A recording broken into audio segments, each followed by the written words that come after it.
नमस्कार, मैं मोहम्मद आसिफ और आप देख रहे हैं एसपी नई न्यूज। एसपी नई न्यूज में आज हम लोग बात करेंगे कांग्रेस में पहले रहे दिग्गज नेता व बागी नेता ज्योतिरादित्य सिंधिया जी के बारे में। उन्होंने आज एक बहुत बड़ा बयान दिया है कांग्रेस के खिलाफ। उन्होंने बहुत बड़ा इल्जाम लगा दिया है कांग्रेस के खिलाफ। लेकिन इससे पहले मैं आपको बता दूं कि मध्य प्रदेश में अगर सरकार थी तो ज्योतिरादित्य सिंधिया जी की वजह से ही थी। उनके समर्थन में उनके साथ में बहुत सारे विधायक थे, लेकिन कमलनाथ की सरकार गिर गई। उसमें एक बहुत बड़ा अहम रोल माना जाता है सिंधिया जी का।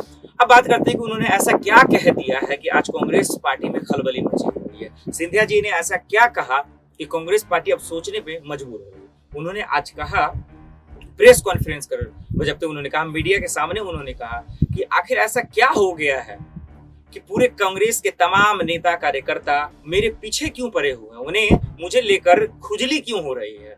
तो ये बहुत बड़ा इल्जाम है, बहुत बड़ा सवाल है उन तमाम कांग्रेस पार्टी के नेताओं के लिए, कार्यकर्ताओं के लिए, कि जब वो पार्टी छोड़ चुके हैं, जब वो भारतीय जनता पार्टी में शामिल हो चुके हैं, जब वो अब केंद्र के मंत्री हैं, तो आखिर उनके नाम से कांग्रेस पार्टी को खुजली क्यों हुई।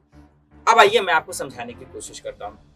इसको समझने के लिए आपको समझना होगा बिहार की राजनीति। बिहार की राजनीति में आपने देखा कि जिस तरह से जेडीयू को कम सीटें आई, भारतीय जनता पार्टी को ज्यादा सीटें आई, और आरजेडी का जो रोल था वो ज्यादा दूर नहीं था। भारतीय जनता पार्टी के बाद आरजेडी ने ही सीट लाया, तो वहां पे कमजोर हो गई जेडीयू। लेकिन जेडीयू और बीजेपी का समर्थन है, तो आरजेडी लगातार इस कोशिश में है कि जेडीयू के कुछ विधायक अगर उसके साथ आ जाते हैं तो आरजेडी का सरकार बन जाएगा।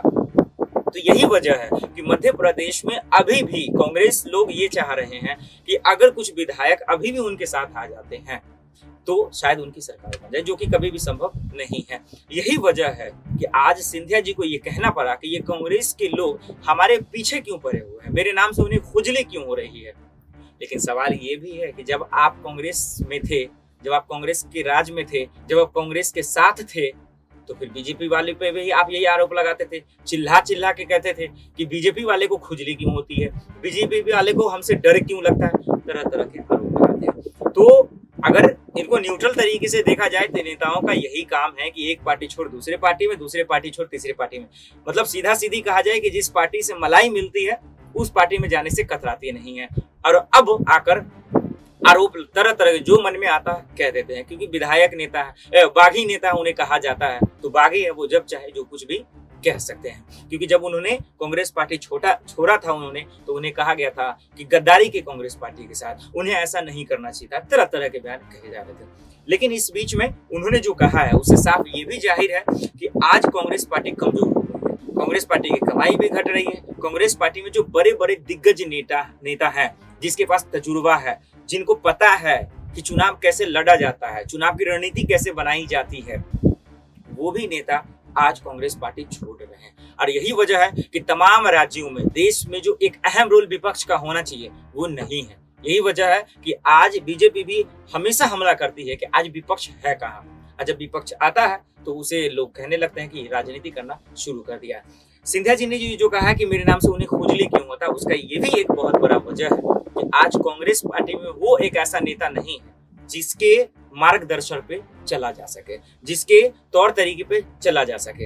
यही वजह है कि आज कांग्रेस यूपी में चेहरे को लेकर मार हो रहा है कि आखिर यूपी में अगर कांग्रेस पार्टी आती है तो किसके चेहरे पे चुनाव लड़ा जाएगा। क्योंकि एक तरफ भारतीय जनता पार्टी ने सेलेक्ट कर लिया क्योंकि सीएम योगी हैं, एसपी की तरफ से उन्होंने सेलेक्ट कर लिया कि अखिलेश यादव है, बीएसपी की तरफ से मायावती है, लेकिन कांग्रेस की तरफ से चेहरा कौन है।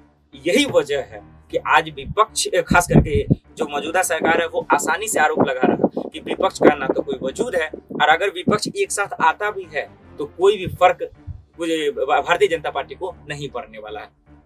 तो सिंधिया जी का ये आरोप अब देखना होगा कि भारतीय कांग्रेस की तरफ से कोई आरोप आता है या नहीं, कोई बयान आता है या नहीं। क्योंकि लगातार राहुल गांधी भी तैयारियां कर रहे हैं, बेरोजगारी, महंगाई, पेट्रोल डीजल के बढ़ते दाम को लेकर खास करके केंद्र की सरकार पे हमला कर ही रहे हैं, उनसे सवाल मांग रहे हैं। जो खास करके आपने देखा कि जीडीपी माइनस में चला गया, अर्थव्यवस्था पैटरी से उतर गया, इसको लेकर योगी खास करके केंद्र सरकार पे हमला बोलते रहे हैं। लेकिन इस बीच में सिंधिया जी का इस तरह का बयान आना, इससे साफ पता चलता है कि अगर ये एक्चुअल में सही है तो कहीं ना कहीं कांग्रेस पार्टी कमजोर हो रही है, उनकी रणनीतियां कमजोर हो रही है। यही वजह कि सिंधिया जी ने आज कहा है कि मेरे पीछे क्यों पड़े हो, मेरे नाम से आप लोगों को खुजली क्यों होती है, क्योंकि कांग्रेस पार्टी की जो अंदर की रणनीति है ये सिंधिया जी को पता है, क्योंकि वो उनके साथ रह चुके हैं। अब देखना होगा कि इनके बयानों पे क्या कांग्रेस की तरफ से कोई बयान आता है या नहीं। जो भी आएगा, जो भी अपडेट्स होगा, वो जरूर एसपीएन 9 न्यूज के माध्यम से हम आपको पहुंचाते रहेंगे। फिलहाल के लिए इतना ही, बाकी खबरों के लिए देखते रहे एसपीएन 9 न्यूज। नमस्कार।